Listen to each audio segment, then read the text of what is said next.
Sainte Marie, Mère de Dieu, priez pour nous pauvres pécheurs, maintenant et à l'heure de notre mort. Amen. Vous m'avez appelé, Mère Isadora? Son état s'est considérablement aggravé. Sa température a grimpé en flèche et il est tourmenté par une grande souffrance. Ce n'est pas vraiment surprenant, étant donné sa maladie. Nous faisons tout ce que nous pouvons pour soulager ses douleurs. Oui, j'en ai bien conscience, mais je ne vous parle pas de ça. C'est sa souffrance morale qui m'inquiète. Ce pauvre homme semble avoir un poids énorme sur la conscience. C'est plus votre domaine que le mien, alors. Le père Ronan devrait passer dans la matinée. C'est pour ça que je vous ai fait venir. Il ne veut pas voir un prêtre. Il aimerait parler à la police. Appelez la police. Pour l'amour du ciel, laissez-moi réparer mes torts. Je l'ai assassiné.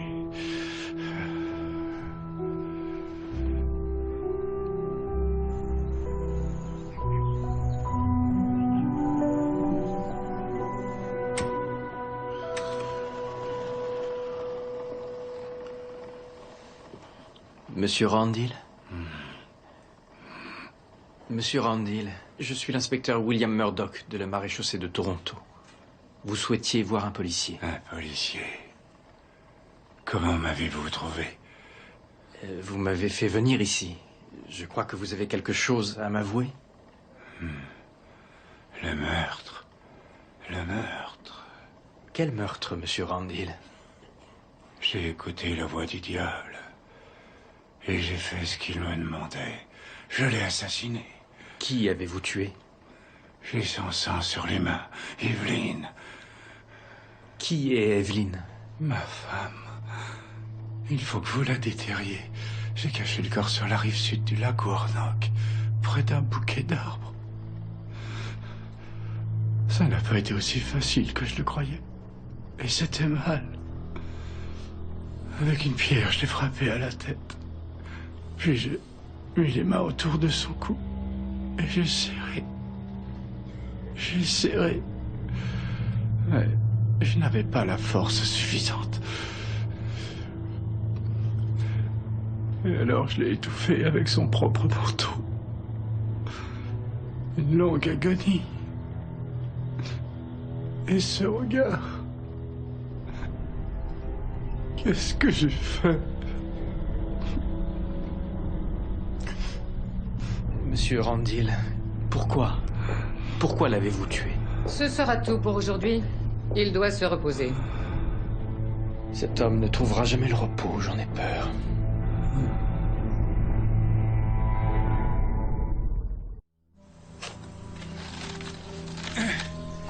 J'ai atteint les racines, monsieur. Ce trou est exactement comme les autres. Personne n'a retourné la terre ici depuis au moins 50 ans. Cet homme était peut-être vraiment délirant. Je n'en sais rien, George. Quand je l'ai vu, il semblait très lucide, sûr de ce qu'il racontait. Et moi, je suis sûr de rendre l'âme si je dois soulever une pelletée de plus. À en croire le personnel de l'hôpital, sa femme aurait disparu il y a environ 8 ans. Peut-être bien qu'il a mélangé certains détails du crime. Bon, creusez encore un peu et ensuite nous ferons une pause. Allez les gars, encore un trou. Ici.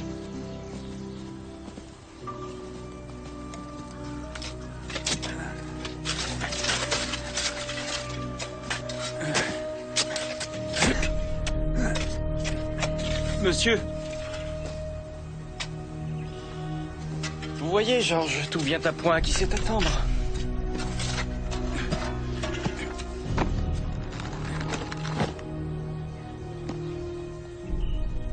C'est bizarre. Qui enterrerait des vêtements de femme? Celui qui a tué la femme à qui ils appartiennent. Continuez.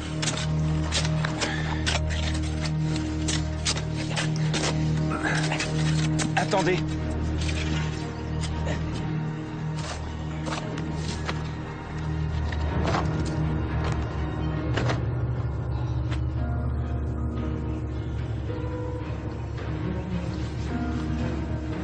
Je crois bien que nous sommes face à la dépouille de Madame Roundhill, messieurs.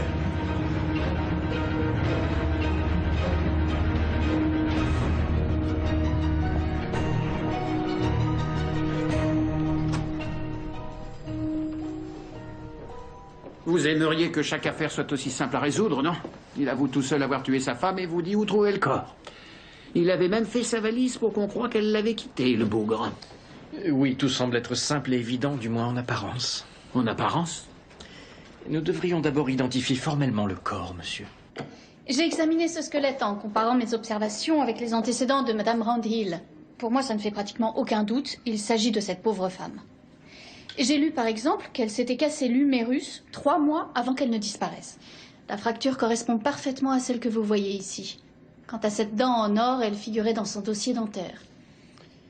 D'après ce que monsieur Randhill m'a raconté, sa mort a été plutôt lente.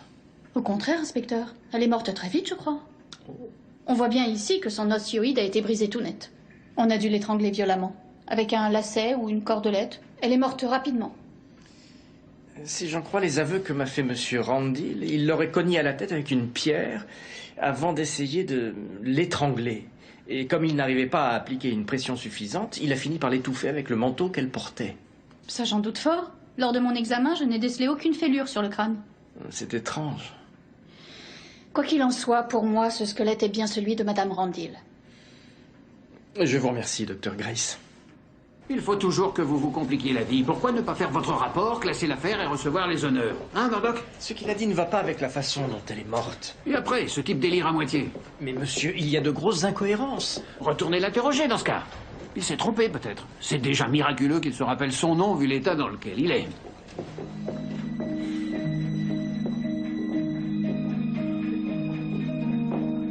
S'il vous plaît. Oui? Je dois réinterroger monsieur Randhill. Où puis-je le trouver? En enfer, je présume. Excusez-moi. Monsieur Randhill est mort. Ce qui n'est guère surprenant. En effet, il était arrivé au bout de ses forces. Le prix à payer pour avoir mené une vie de débauche. Que voulez-vous dire? Il a succombé à la syphilis. Elle lui a rongé le cerveau de l'intérieur. La majeure partie de ce qu'il vous a dit n'était probablement que pure divagation, inspecteur. Sans aucun doute. À ceci près que les ossements de sa femme se trouvent à la morgue. Ces déclarations contenaient donc une certaine part de vérité. Au revoir. Merci d'être venu si rapidement, mon père. Oh, mais voyons, je vous en prie. Cela dit, je ne vois pas bien en quoi un simple curé de campagne est en mesure d'aider la maréchaussée. Est-ce que l'une de mes ouailles a des ennuis? Justement, l'une d'entre elles s'est fait, comment dire, assassiner. Vous souvenez-vous d'une paroissienne qui s'appelait Evelyn Randhill? Seigneur, j'avais espéré que... C'est elle, vous êtes sûr? Vous la connaissiez bien? Madame Randhill était une femme profondément pieuse. Elle aidait les pauvres, présidait des associations de femmes. C'était un exemple dans la communauté. Et personne ne s'est interrogé sur sa disparition? J'espérais qu'elle avait quitté la région, et qu'elle avait refait sa vie et trouvé la paix. Son époux était ce que j'appellerais un homme de nature complexe. Voyez-vous, il possédait une faiblesse de caractère que ni son compte en banque bien garni, ni ses aventures extra-conjugales ne pouvaient combler. Madame Randhill était-elle au courant de ces aventures? Nous en discutions. Elle disait être enfermée dans un mariage sans amour avec un mari violent. D'ailleurs, je suis intimement convaincu que c'est lui qui lui a cassé le bras quelques mois avant qu'elle ne disparaisse. Leur problème de couple était-il connu des autres paroissiens? Non, vu de l'extérieur, Jeffrey et Evelyn Randhill avaient des relations courtoises. Il la couvrait de cadeaux pour ensuite rejoindre l'une ou l'autre de ses maîtresses. N'a-t-elle jamais songé à le quitter? Pas plus qu'elle n'a accepté de divorcer comme lui l'aurait tant souhaité. Quel est votre dernier souvenir d'elle? C'était en 93, le dimanche de Pâques. Le lendemain, quand je ne l'ai pas vue à la messe, j'ai su qu'elle ne reviendrait plus. Et alors, je me suis laissé persuader qu'elle était partie loin, là où elle serait enfin heureuse. Peut-être qu'elle l'est.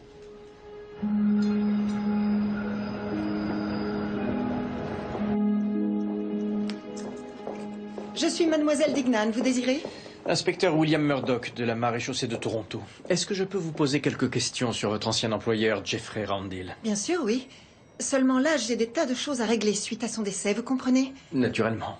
Cela dit, je me permets de vous déranger car c'est un homicide dont il est question. Un homicide? Attendez, monsieur Randhill n'est pas mort de maladie?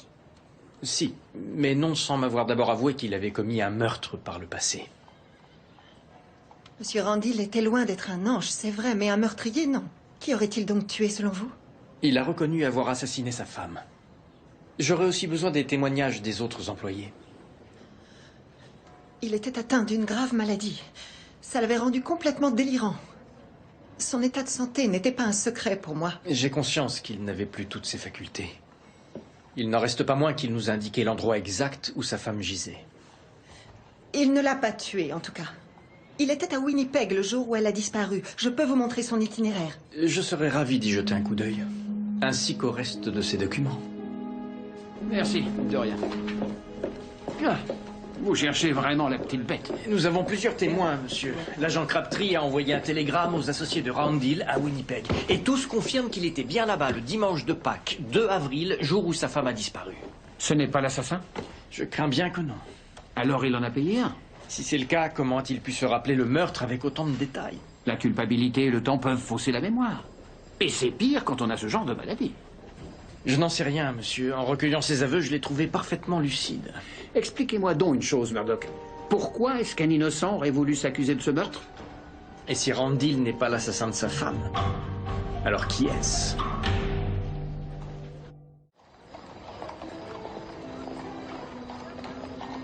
J'avoue que j'étais prête à faire des pieds et des mains pour venir ici depuis qu'il y a ce nouveau chef en cuisine. Il arrive de Paris, d'après ce que j'ai entendu. Regardez ce menu. En guise de potage, on a du consommé de volaille. Pour le poisson, il y a soit une cassolette de Saint-Jacques au vin blanc, soit du homard grillé avec une sauce à l'estragon. Oh, j'ai déjà trouvé mon dessert. Une charlotte russe. Ou bien alors ça, peut-être. Qu'est-ce que c'est? Qu'est-ce que vous allez prendre? Oh, j'hésite. Du bœuf? William, je vois bien que quelque chose sans aucun lien avec mon charme ou la grande cuisine capte votre attention. Non, pas du tout, Julia. J'ignore sur quelle affaire vous travaillez, mais si elle est assez prenante pour vous détourner du homard grillé à l'estragon, je serais curieuse de savoir ce que c'est. Sur son lit de mort, un homme m'a avoué le meurtre de sa femme. Et le cadavre de celle-ci était à l'endroit exact qu'il m'avait indiqué. Mais encore? Il ne se trouvait pas sur place au moment du meurtre. Pardon? Il était à Winnipeg. Et il a dû payer un tueur? J'y ai pensé. Mais ce qu'il y a, c'est qu'il m'a expliqué avoir commis ce meurtre seul en fournissant de nombreux détails. Alors que sa femme, dont j'ai découvert le corps, est morte d'une toute autre manière. Peut-être vous a-t-il fait de faux aveux? Vous ne la lui avez pas arraché, je suppose. Et s'il avait voulu protéger un complice? Quel en aurait été l'intérêt? Ce meurtre s'est déroulé il y a 8 ans.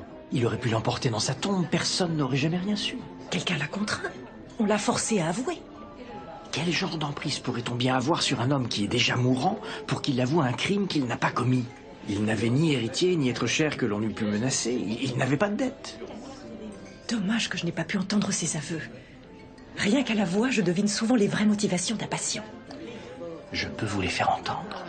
Comment ça? Je croyais qu'il était mort.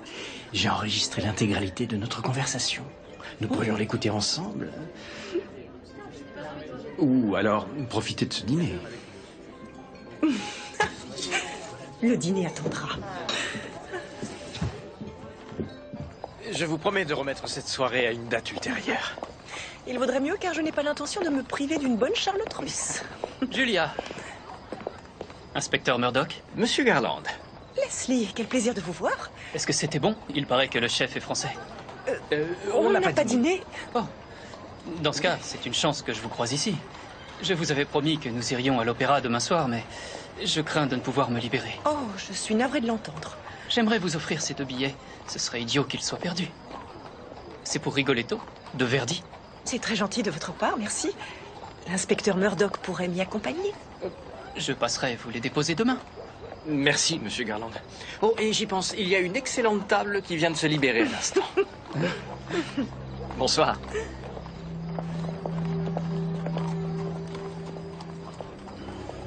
J'ai écouté la voix du diable.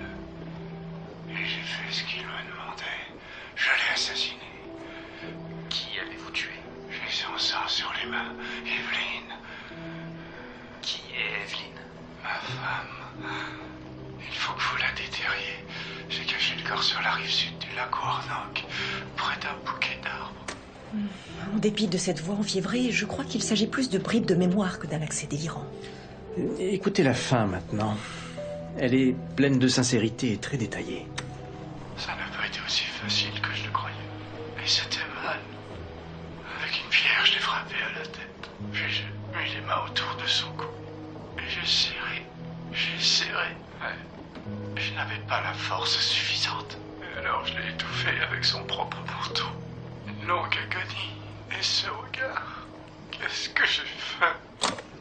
Comment est-il possible que cet homme, aussi délirant soit-il, ait l'air à ce point contrit à propos d'un meurtre qu'il n'a pas pu commettre lui-même?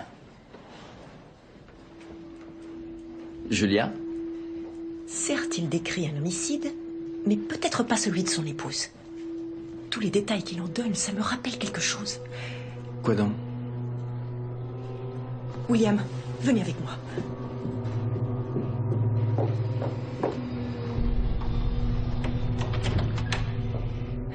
Ce meurtre date de 8 ans, c'est ça? Oui. L'année où je suis devenue médecin légiste et où je vous ai connu. Allez-vous enfin me dire pourquoi nous sommes là? Pour qui, William? Pour qui? Amelia Johnston, ça vous revient? Oui, bien sûr. Assassinée le 12 avril 93, la victime a été frappée sur la droite du crâne, ce qui a entraîné une fracture. Le coup était violent, mais non mortel. Elle présente aussi des marques autour de la gorge, indiquant que son meurtrier a tenté de l'étrangler. Mais qu'il n'avait pas assez de force. Il apparaît qu'il l'a alors En achevé. l'étouffant. La victime avait des fibres de son propre manteau dans les voies respiratoires. Ça concorde exactement avec les aveux de Jeffrey Randall. Amelia Johnston, l'une de nos toutes premières affaires en commun. Je m'en souviens. Je pensais que son mari l'avait tuée pour prendre la tête de leur entreprise. Ce qu'on n'a jamais prouvé. Il semblerait que j'ai eu tort. Et que le vrai coupable soit Jeffrey Randall. Ah, Qu'y a-t-il? si j'étais George Crabtree, je me méfierais. Apparemment, le docteur Grace fait l'objet des avances assidues de Leslie Garland. Je reconnais ces enveloppes. Reconnaissez aussi qu'il s'agit de la correspondance privée du docteur Grace. William, ce n'est pas comme si j'allais la lire. Vous l'auriez fait si je n'avais pas été là? Une chose est sûre, je vais devoir m'entretenir à nouveau avec une vieille connaissance. Vous avez du culot, vous alors. Je vous avais dit que je ne voulais plus vous revoir. Vous avez bien failli ruiner ma réputation en m'accusant d'avoir tué ma femme. Oui, je m'en souviens tout à fait. Qu'est-ce que vous voulez? Vous posez quelques questions. Tiens donc. L'inspecteur Murdoch n'a pas à lui parler en dehors de ma présence. Raymond surtout ne dit rien. Mon frère et moi n'avons rien à déclarer. Monsieur Johnston, je pense avoir découvert l'assassin de votre femme. Comment ça? Un homme du nom de Jeffrey Randall a fait des aveux sur son lit de mort à propos d'un meurtre dont les détails correspondent à celui de votre épouse. C'était qui et comment il connaissait ma femme? C'était un entrepreneur de Caledon. Son nom ne vous dit rien? Bien sûr que non. C'est ce qu'il vient de vous répondre, je crois. Votre femme aurait-elle pu visiter Caledon? Pour rien au monde, Amelia ne serait allée à la campagne. C'était une vraie citadine. Pourquoi cette question? Vous avez terminé? Ou vous avez l'intention de continuer à porter atteinte à la mémoire de ma belle-sœur? Veuillez me croire, je cherche uniquement à établir un lien entre Monsieur Randall et votre femme. Il l'a tué, le lien est assez évident. Monsieur Johnston, c'est à votre frère que je m'adresse. On pourrait penser que vous seriez bien plus intéressé que ça de connaître l'identité de son meurtrier. On s'en va, Raymond. Au fait, inspecteur, vous n'oubliez rien? Vous avez harcelé Raymond pendant des mois en l'accusant de ce meurtre. Je crois que ça mérite des excuses. Ça m'avait grandement blessé à l'époque.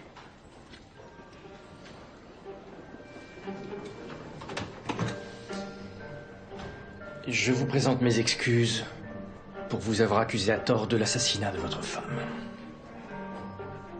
Voilà. Ce n'est pas compliqué quand on veut. Raymond, ne parle pas à la police en mon absence. Vous vous êtes excusé? Je n'avais pas trop le choix, monsieur. J'avoue que vous ne l'aviez pas ménagé. C'est un abruti gonflé d'orgueil, certes, mais ça n'en fait pas un tueur. Non, vraisemblablement. Mais pourquoi Jeffrey Randall aurait éliminé Amelia Johnston? Ces deux personnes sont forcément liées d'une manière ou d'une autre. Alors au travail. Oui. C'est bien, fiston. Continue. Ça avance, George? Il n'y a pas de personnalité aussi opposée que celle de Jeffrey Randall et Amelia Johnston.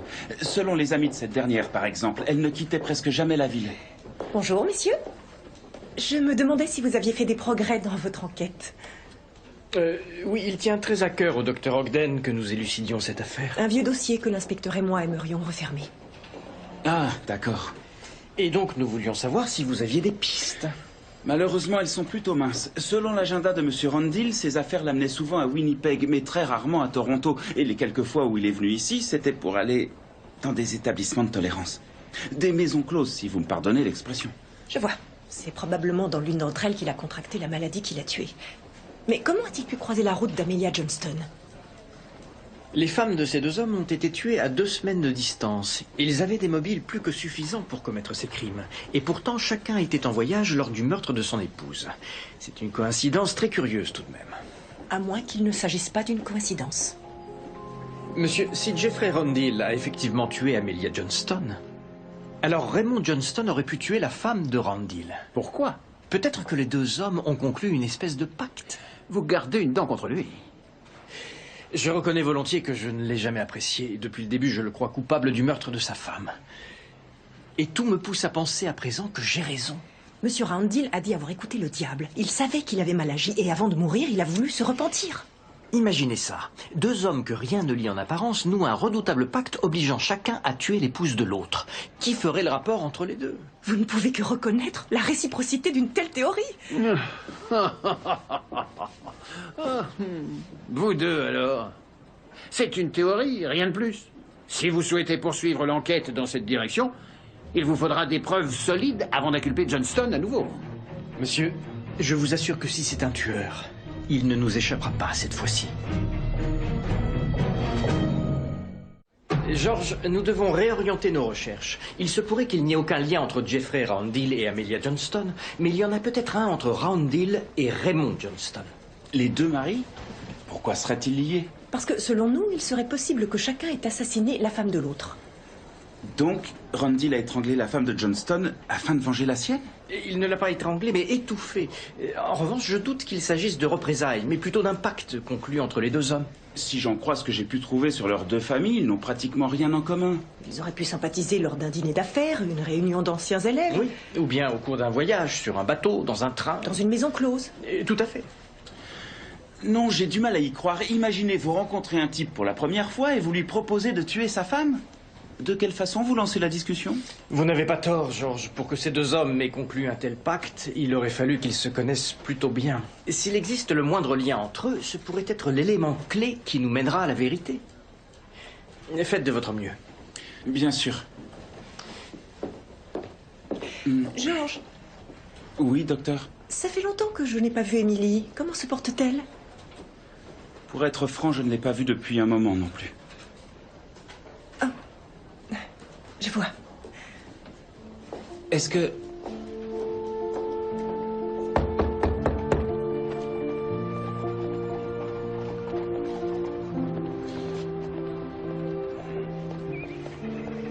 Bonjour, agent Crabtree. Monsieur Garland, je venais voir le docteur Grace, mais il semblerait qu'elle soit sortie. Oh, comme c'est dommage. Que faites-vous par ici? J'ai des billets d'opéra pour le docteur. Vous savez pertinemment que je courtise le docteur Grace. Et je trouve ça très déplacé que vous l'invitiez à l'opéra. Je comprends que cela vous paraisse déplacé, si ce n'est que je parle du docteur Ogden. L'inspecteur l'accompagne voir Rigoletto à ma place. J'étais en chemin pour lui déposer les billets au poste. Rigoletto, c'est un bon opéra. Enfin, je ne l'ai pas vu, mais on m'a dit que c'était très bien. Je l'espère, par égard pour le docteur. Le docteur Ogden, bien sûr. Évidemment, oui. Bonne fin de journée, agent Crabtree. Monsieur Garland. Pourquoi diable emportez-vous mes archives? Ce mandat nous y autorise. De quoi me soupçonne-t-on? Je regrette, c'est confidentiel. Je vois. Vous m'accusez d'avoir tué ma femme. Encore une fois. Je n'ai pas dit ça, monsieur Johnston. Pourquoi embarquez-vous mes archives, alors? Pour les besoins de mon enquête. Que se passe-t-il ici? Arrêtez ça immédiatement! Nous avons un mandat. C'est du harcèlement pur et simple. Il ne s'agit ni plus ni moins que d'une enquête de police. On pourrait penser que vous seriez plus curieux de savoir pourquoi un homme qui vous est apparemment étranger a tué votre femme. Au revoir, messieurs. Regardez ça, monsieur.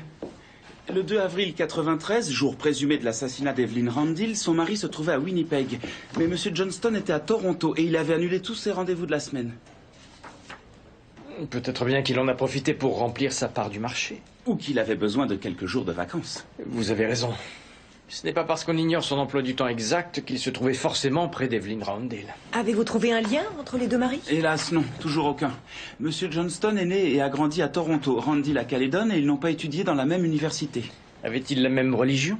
Roundhill était catholique alors que Johnston est un orangiste. Était-il en affaires? Roundhill confectionnait des sous-vêtements féminins tandis que Johnston exploite des mines de houille pour en faire du coq.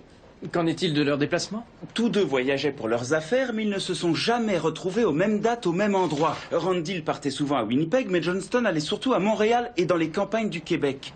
J'ai également parcouru tout leur carnet d'adresses afin de vérifier si jamais ils avaient pu être présentés par une relation commune. Ça n'a rien donné. Nous devrions peut-être tenter... Murdoch, venez dans mon bureau.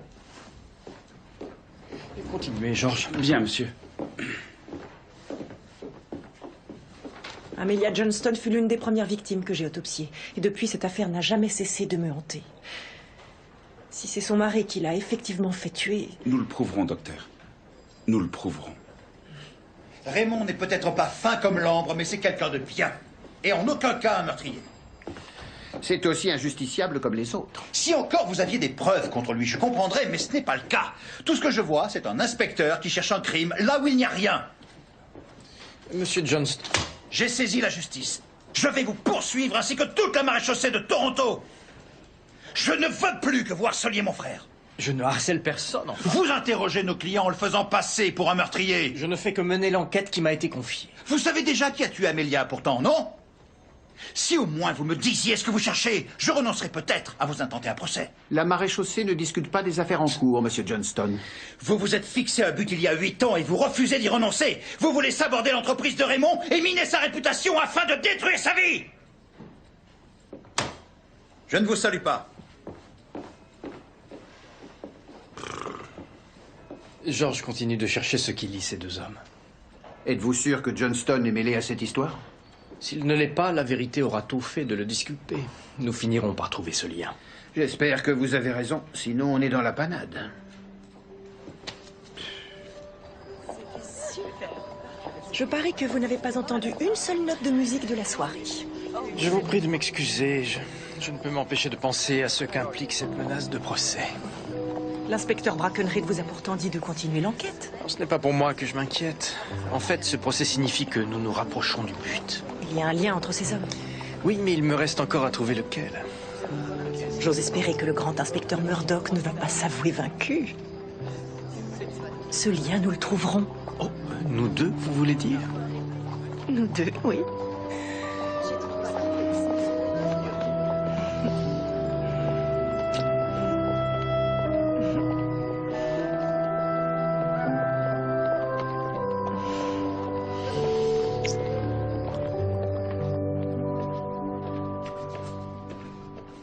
Docteur Grace, George, puis-je vous raccompagner? en fait, j'ai encore du travail. Je comprends, oui, mon manteau, c'est parce que j'avais froid tout à l'heure. Voulez-vous que je repasse? Nous pourrions nous promener ensuite. C'est très gentil de votre part, mais je meurs de fatigue. Alors bonsoir. Bonsoir, George.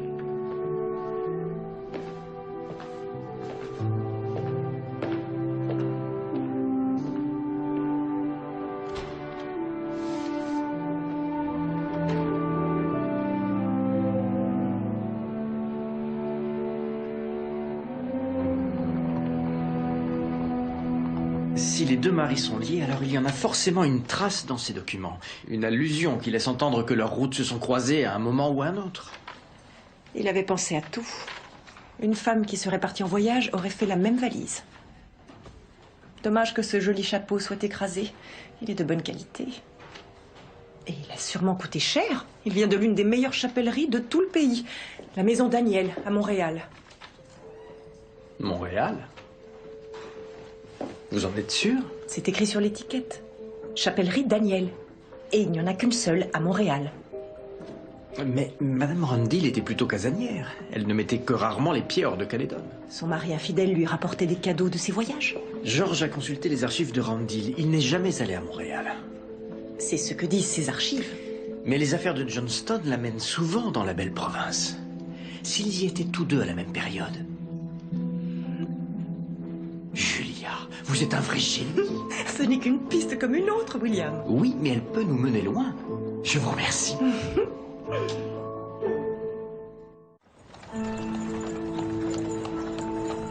La chapellerie Daniel, dans la rue Sainte-Catherine. Merci. Ne me dites rien. Un cadeau pour le docteur Ogden? Et du moins, je l'espère, monsieur. Oui, bonjour. Je vous rappelle au sujet de ce chapeau que vous auriez vendu en 93. Oui, c'est ça. Acheté par un certain monsieur Randil. En personne. Le 15 mars. Merci beaucoup. Bonne journée.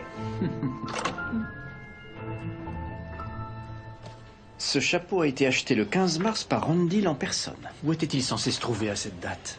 Il revenait de New York en train où il avait assisté à une conférence. Tâchons d'en savoir un peu plus sur ce train. Merci infiniment. La ligne de chemin de fer était en travaux du 14 au 16 mars et tous les trains ont été déroutés sur Montréal. Montréal?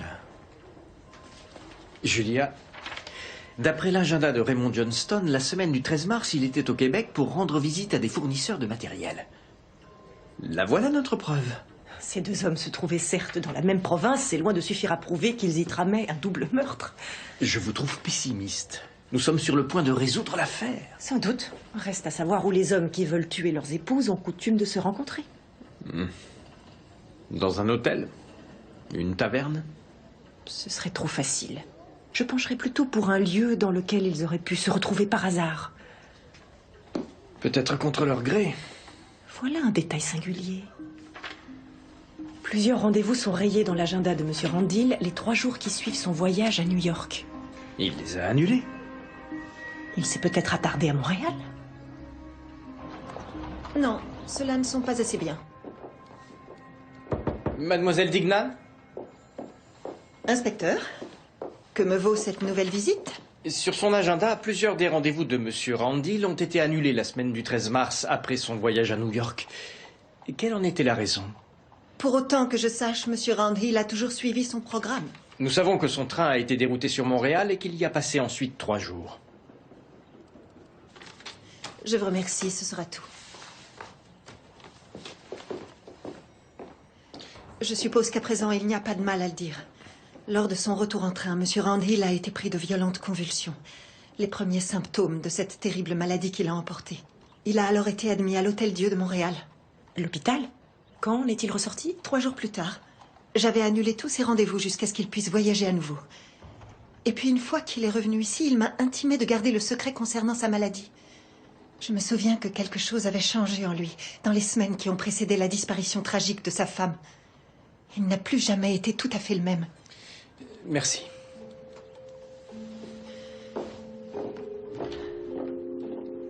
Si l'on en croit son agenda, Johnston avait prévu de visiter des mines pendant ces 3 mêmes jours. Donc cela coïncide avec l'hospitalisation de M. Randil? Oui, mais il y a plus surprenant encore.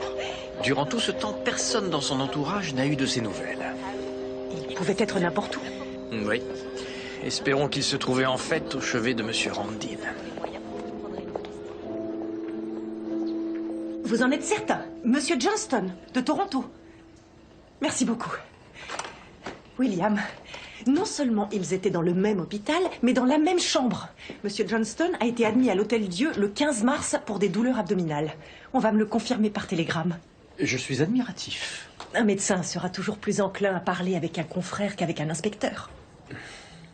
Le moment est venu d'avoir un autre entretien avec M. Johnston.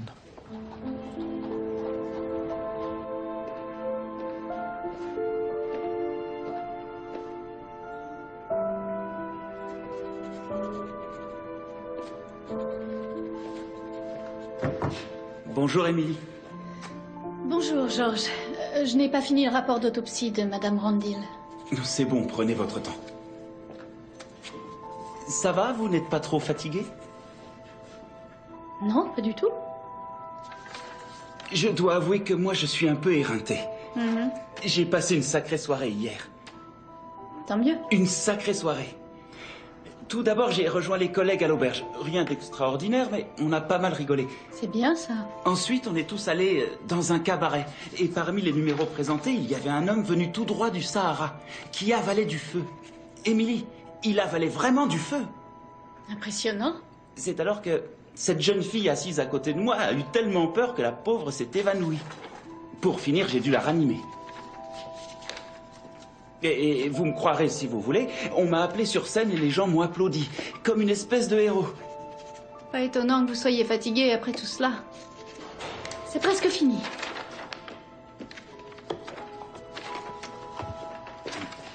Et vous, votre soirée? Oh, c'était charmant, merci. Et voilà votre rapport. Ah. À présent, veuillez m'excuser. Notre dernière arrivant.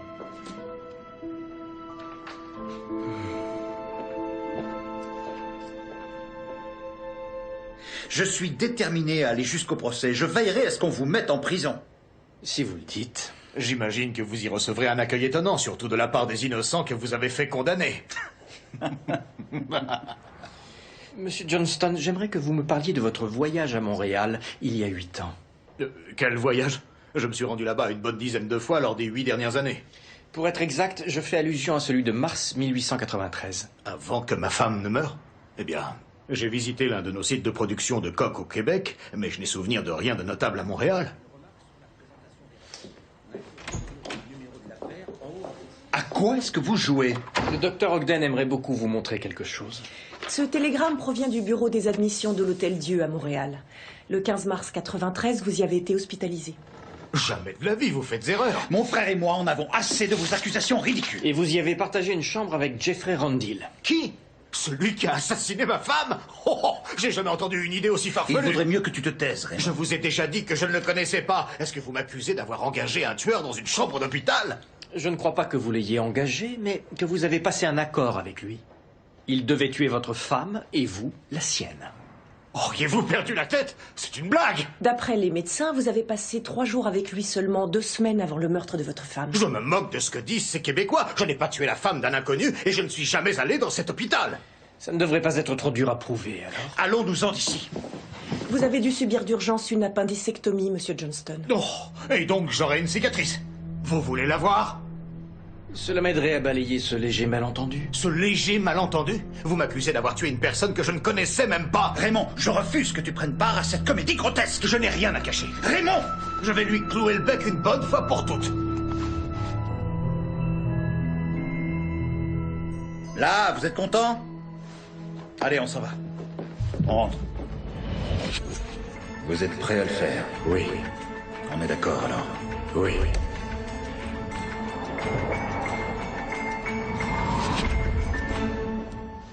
Monsieur Johnston.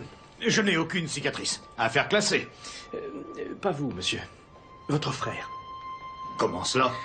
Nous partons. Écartez-vous de là. Monsieur Johnston, nous pouvons tirer toute cette affaire au clair ici et maintenant. Vous n'avez qu'à soulever votre chemise. Si je constate qu'il n'y a rien de suspect, je vous promets de démissionner sur le champ. William. Enfin, qu'est-ce qu'il a à voir là-dedans? Probablement rien, mais qu'il montre s'il a une cicatrice. Il n'en est pas question. Vous avez déjà assez ennuyé mon frère. Je ne vous laisserai pas me traiter de la même façon. Pour l'amour du ciel, fais ce qu'il te demande qu'on en finisse. Non. De quoi avez-vous peur, monsieur Johnston? Bon, Raymond, allons-nous-en. Non, montre-lui ton ventre. Ça suffit, allons-nous-en, je vous ai dit.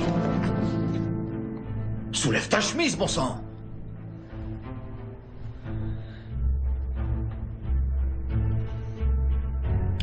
Raymond. C'est toi le meurtrier d'Amelia? Non. Elle a été tuée par Jeffrey Randil. Et votre frère, lui, a assassiné Madame Randil. J'ai raison, monsieur Johnston. Les archives de l'hôpital révéleront que vous y avez bien séjourné. Et un examen médical nous en apportera la preuve définitive. Dis-moi la vérité, Victor. J'ai tenté de t'avertir qu'elle voulait te quitter, mais tu étais trop idiot pour t'apercevoir de ce qui se tramait. J'étais fou d'elle. Elle était sur le point de prendre le contrôle total de nos exploitations. Et nous aurions tous les deux fini ruinés. Elle ne savait pas gérer une entreprise, contrairement à toi. Comment as-tu pu assassiner la femme que j'aimais? Je voulais seulement te venir en aide. Je t'ai évité des ennuis comme je l'ai fait toute ma vie, espèce de crétin. Ne me traite pas de crétin, Victor. J'ai horreur que tu me traites de crétin. Je me suis occupé d'un problème que tu refusais de prendre en compte. Je l'ai fait pour nous deux. Tu es un beau salopard. Non! Venez vite! Ça suffit maintenant. Victor Johnston, vous êtes en état d'arrestation pour le meurtre d'Evelyn Randil. S'il vous plaît, emmenez-le en cellule.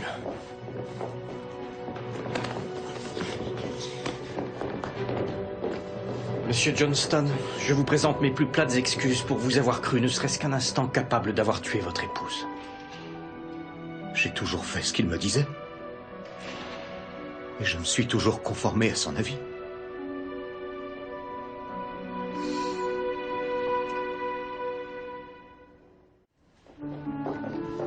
Des aveux circonstanciés. Cette enquête est officiellement close. On a réussi. Ça m'en a tout l'air. Vous êtes fait pour vous entendre. En tout cas, nous devrions éviter de finir devant les tribunaux. Ce n'est pas pour me déplaire. Bon travail. Merci, monsieur. William, je dois vous avouer que je me sens rarement plus heureuse qu'en travaillant à vos côtés. C'est également mon cas. Bon, et bien, je vous laisse. Julia. Oui? Je suis d'avis qu'il faudrait faire ça plus souvent. Travailler ensemble, j'entends. Oui. Oui, je suis bien d'accord. Ça me ferait énormément plaisir.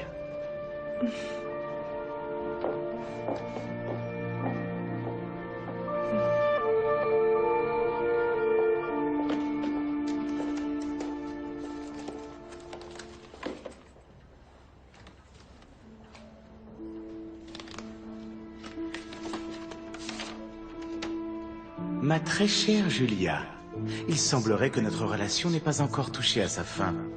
Mais vous pouvez vous débarrasser de moi définitivement si vous acceptez cette proposition toute simple. Vous et l'inspecteur Murdoch devez vous séparer, à jamais. Si vous l'épousez, alors il mourra. Si vous l'avertissez de ce courrier, vous mourrez tous les deux. Bien affectueusement, James Gillies.